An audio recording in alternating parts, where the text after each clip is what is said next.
Hey guys, welcome to my channel. My name is ReadingBear and I hope you are ready for some more stories. And today, we'll take a look at some new IDontWorkHereLady content. If you enjoyed my content, please don't forget to subscribe to my channel and post some bear emojis in the comment. And now, let's dive right into the stories. The first story is titled, Lady Assumed I Was Stealing. I was going to post this in r/IDontWorkHereLady, but that sub looks pretty dead, so I thought I'd actually post it here. A woman thought I was stealing an employee golf cart at my job. I tried to explain to her I was an employee, but she wouldn't listen.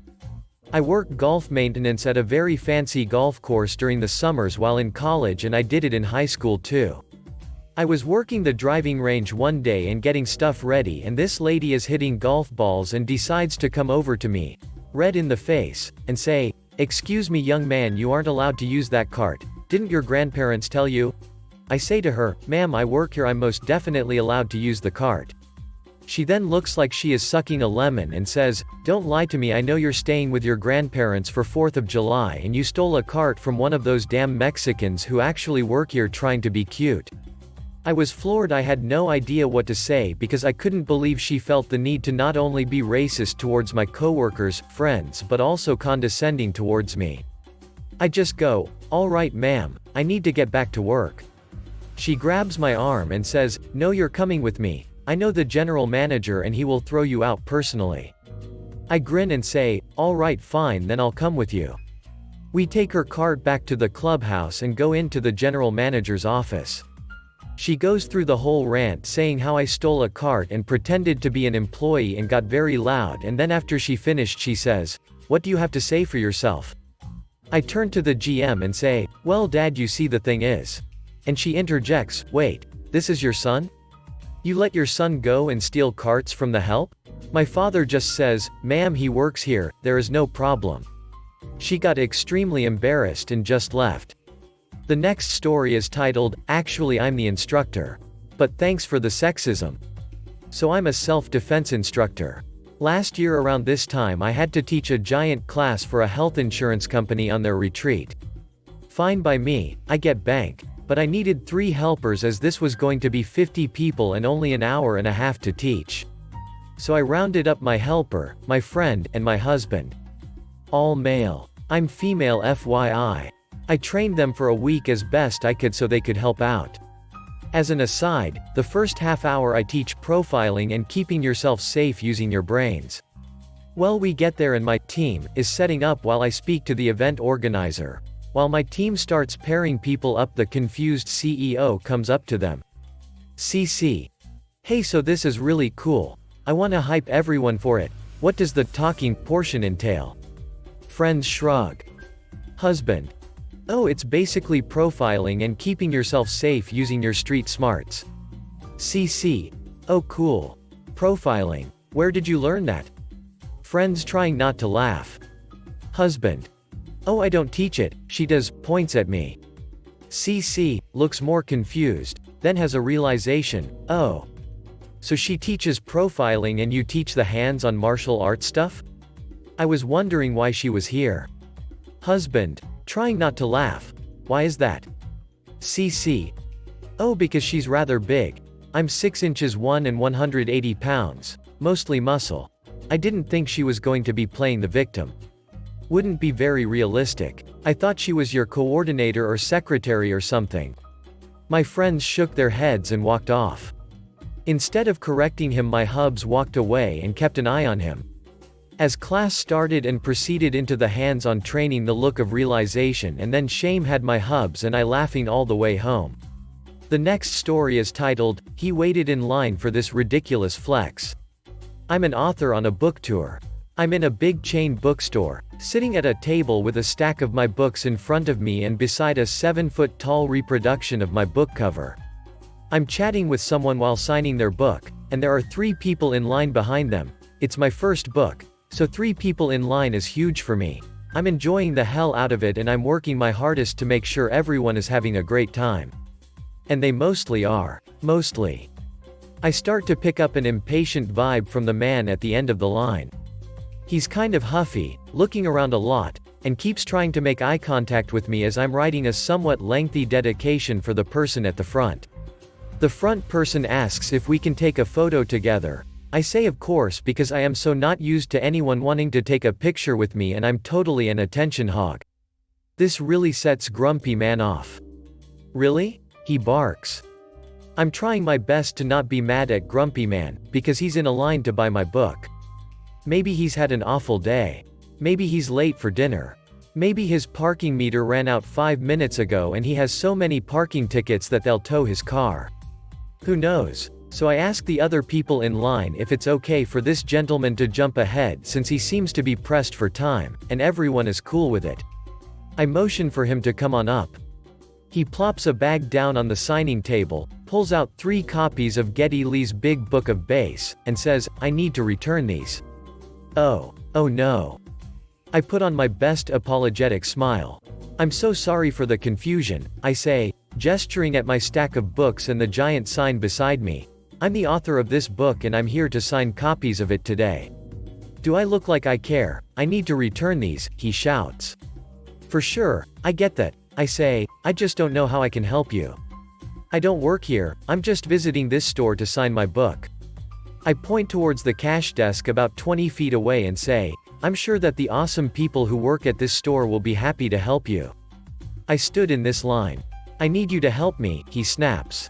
I'm pretty convinced that he's not listening to me. "I'm so sorry about that confusion. It makes sense, there was a line of people. You figured it was a line for the cash, and you stood in it. But it turns out it was a line to get my autograph. The good news is that there's no line at the cash." I point again towards the actual cash. The other people in line are having a great time watching this show. And a few people have come creeping over from the coffee shop attached to the bookstore to get a better view. "Cut out this author bullcrap," shouts Grumpy Man, "and get me your manager." I stand up very slowly. I pick up a copy of my book from the stack and flip to the About the Author page. I hold it up beside my face and make the same smirking grin that I'm wearing in the headshot printed in the book. This visual aid seems to have worked, because Grumpy Man grabbed his 3 copies of Geddy Lee's Big Book of Bass and toddler stomped his way over to the actual cash. Postscript. I wrote, "Cut out this author bullcrap and get me your manager," below my signature for the people who witnessed this absurd event. The next story is titled, "Would I Be Naked If I Worked Here?" I went clothes shopping today. The dressing room had a 6-item limit and I had more than 6 things to try on, so left some with the dressing room clerk at the desk. I folded up the things I'd tried on that I wasn't buying and brought them to the clerk and exchanged them for new items. As I was doing this, a woman tapped me on the shoulder saying, Hey, carry these in here please," I guess assuming I was a clerk too. "I don't work here." "Sure you do, I just saw you folding clothes." "I was returning those items. I'm in a hurry here. Excuse me." And I walked off because I didn't have time to get into it with her and try on everything I needed to. Hey, she followed me. Thankfully the desk clerk saw her and went over to help her, so she left me be. I went into the changing room, put on an outfit, and stepped out to see it in the full-length mirror. Bear in mind I had changed my clothes at this point. I don't know how this didn't make it clear that I was shopping. But she asked, "Can you get this for me in a smaller size?" I pretended to not hear her and rushed back into my dressing room to avoid the confrontation. Apparently I was in such a hurry that I did not properly latch the door. Because, sliding the dress over my head, tits flopped out in the breeze, this woman follows after me and opens the door. I take the dress off and see her staring mouth agape, and she just says, "You really don't work here, do you?" Stunned, but mostly irritated, I reply, "Would I be naked if I worked here?" She walked away, I shut the door and finished up. When I came out to give my next round of items to the clerk, the woman was waiting for me. She apologized over and over and said she'd been on autopilot all day. I told her not to worry about it and I hoped she enjoyed the show. I wonder what the clerk thought happened. The next story is titled, "Another Suburban Mom at Hot Topic." I saw the earlier post about the soccer mom in Hot Topic and it reminded me of my own story. One day I decide to go into Hot Topic with my girlfriend. I'm dressed in my black combat boots, black jeans, black shirt, piercings, etc. I'm sorting through a rack of clearance stuff seeing if there's anything in my size. A woman is standing on the other side looking at the wall of shirts. I start walking in that direction when she grabs my attention. Excuse me, I need to find this shirt in a large and I can't seem to find it. Judging by the fact that she's a middle-aged woman looking like she's on the local PTA, and is currently looking for a Blink-182 shirt, she's definitely shopping for her kid. I take a look at the shirt, find it, and grab a large. I hand it to her and take the other shirt and put it back. Oh, I must have missed that, thank you so much. I also wanted to ask about this sale you have on denim, is it? I'm sorry ma'am, I actually don't work here. I said, smiling like an embarrassed kid. I basically was. She just stops with the same smiling face and says, what? I'm sorry ma'am, but I don't work here. I have no idea about this sale. She puts her head in her hands and just starts laughing. I'm so sorry. You should grab an application, it seems like they could use you here. I joked with her that I was in there enough to know where everything was and I might just look into that application. She thanked me and walked to the dressing where, surprise, her daughter was changing. All I hear before I walk away is, oh my god, you'll never believe what I just did. Very wholesome interaction. 10 out of 10 would help sweet suburban mom helping her kid get her rock on. The next story is titled, Finally Got to Tell a Customer What We'd All Been Thinking. A while back, I was a bartender at an upscale restaurant, was dating another bartender and was good friends with two of the managers. The owner was a pompous ass but had 2 locations but almost never was at my location. The other one was in the trendy part of town, so of course he had to be seen there. We had this one lady who loved to come to the bar. She would tell anyone and everyone working that she was friends with the owner, actually true, and used that to treat everyone like crap. Snapping fingers, calling out, hey you, I need another drink. All while bragging about the car she drove, the presents that her boyfriends would give her. Since she was actually friends with the owner, we just took it. We knew she would get most if not all her tab comped and not tip, so we just shuddered when she walked in. She had 2 steady boyfriends and a third that seemed to rotate. She was good looking if you like fake parts. We called her the entitled idiot. When she was with a boyfriend she was only a bit horrible, but when she was alone she would get really drunk and piss off other patrons or hit on the older men to the point they would leave, affecting your tips all night. It's one thing if I know it's just one tab I am getting screwed on, another thing entirely when you affect my whole night. Fast forward about 8 months. I left the job to go back to school full-time, but my GF is still bartending there and I would go in frequently to have a meal on the cheap and a free beer or 2. One of these nights she shows up. Lady, snaps at my GF, I need another Chardonnay. Quick. GF. Who is taking another customer's food order? I'll be right there in a minute. Lady, looks at me, you work here. Get me a drink. Me, watching the game on TV and eating my dinner, ignores her. Lady, gets in my face. You, I was talking to you. Get me my drink. Me, ma'am, I don't work here anymore. Lady, yes you do. I see you working here all the time. Get me my drink. Don't you know who I am? I know the owner. I look at my girlfriend, and give her a little smirk as if to say, may I? And she nods back. I didn't want her to get in trouble, but the friendly manager was working that night and the owner was nowhere to be found. The stars had aligned. Me, I don't work here, and since I don't, let me tell you what everyone who does work here thinks of you. You are the singularly most obnoxious guest that walks through these doors. We call you the entitled idiot behind your back. You're a drunk, a gold digger, and fake from head to toe. We count down the minutes until you leave. I turn to the boyfriend that's with her that night. You know she has at least 2 other boyfriends, right?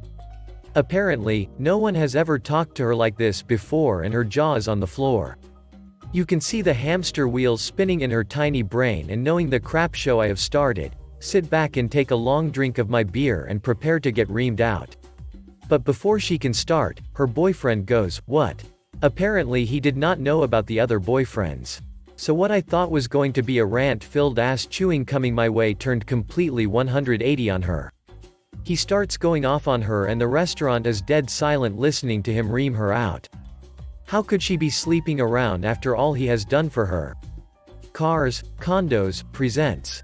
After all that, she was ducking around on him. He storms out and she runs after him. That was one of the sweetest beers of my life. After story. Of course she called the owner and idioted about me, but he confirmed I no longer worked there. My GF got written up for allowing me to talk like that, but she never came back to that location. I was banned by the owner, but since he rarely was in, I still got to go hang out with my GF and manager friend. The next story is titled, He's Not a Doctor. Yes, he is. I saw him on TV. So I've had a friend since college who's a great guy. I love him to pieces. But I've occasionally considered ending the friendship because his wife is so jarringly dumb. For the life of me I do not know what he gets from her. Okay, I do, she's one of the most beautiful women I've ever seen in real life. But even still, I don't know how he does it. She's sweet, she means well, but there are sandwiches more intellectually stimulating. A while back I had a friend visiting, Camden, and she was dropping her kids by to hang out with mine. I invited her to stay for a bite to eat because yes, she's exquisitely dumb, but she's perfectly friendly. Camden's been trying to break into acting and he recently had a bit part on a TV medical drama. So I brought it up, saying, Camden just recently had a small role as a doctor on this show. She went, "Ah, that's so exciting. Congratulations. That must not be easy, to get a job there. So, what kind of doctor are you?" And he explained, "Oh, it was a very minor role, I didn't get a specialty or anything, I didn't even get a name." And she laughed and went, "Well, we all feel that way when we first start, regardless of what job. Just keep working hard, and you'll get all that stuff over time. But don't sell yourself short. It's not easy to be a doctor." And he took the compliment and went into how he went about playing the role, the body language he tried to adopt for the intensive care unit, that sort of stuff. Then she cut him off and went, "Actually, you know what, if you wouldn't mind, my son has actually had this oblong cyst developing on the small of his back for a couple weeks now. I'd really appreciate if you could take a look." So we both laughed, thinking she was joking, and I was impressed with her uncharacteristically high-level joke. But then she actually started to call her son over. It's just like her to start a funny joke and then take it way too far. Camden, confused and weirded out by the whole thing, started saying, "Oh, no, hey, they didn't teach us any medical stuff for the part. I can't, help you with this." I jumped in and changed the subject, but she left shortly after. I'd long since given up on trying to explain to her why some jokes are funny and others are not, so I thought I'd let it be, even though she seemed kind of miffed when she left. Later she came back to pick her kids up, and by then Camden had gone home. As she was leaving she remarked, "You know, it was very rude of your friend not to at least look at my son's cyst. It would have taken him, 10 seconds. I hate how doctors think they're above helping anyone unless they're getting a check. Didn't they take an oath to always help anyone who needs medical advice or something?" So, as I processed the pure bitterness in her voice, I realized she genuinely and truly thought Camden was a medical doctor. So, convinced I must be misunderstanding her, I further reiterated, no, he's an actor. He played a doctor. On that show. You've seen the show. It's not a small production, it's like Grey's Anatomy or House, everyone knows of it. And, even angrier now, she said, "Of course I have, I know all about it. It's one of the best hospitals in the country. Why do you think they put it on TV?" Being in the spotlight like that, you'd think he'd try and be a little more professional with people. That's all I'm saying. The surreal mix of entitlement and delusion in her statement left me dumbstruck, and I decided I must be misinterpreting this somehow. Because there was no way any grown adult who votes, drives, works, and has kids of her own is that stupid, not even her. So I just let her leave rather than risk offending her or embarrassing myself. As soon as she was gone I called my friend, her husband, to try and catch him before she was home. I relayed the whole series of events to him, and his response? "Oh, yeah, it's a problem. But it's not entirely her fault. Oftentimes those shows use stories ripped from the headlines of the actual news, you know? So you can see why she gets mixed up sometimes. She bumped into Camden at my anniversary party not too long later and asked him, with genuine concern, if a character on the show who'd been in an accident, again, on the show, was recovering well. He tried telling her in plainer terms, "I don't work there. I'm not a doctor. I just played one that one time." And she said she was so sorry to hear he'd been let go, and where was he working now? So, if you wonder how our country ended up where we are, know that she has a bachelor's degree from an accredited college and holds a job with several subordinates and partial responsibility over our city's water supply. So, advocate for education reform whenever you can, and enjoy these twilight years of the great American experiment. If you enjoyed the video, please subscribe to the channel and post some bear emojis in the comments.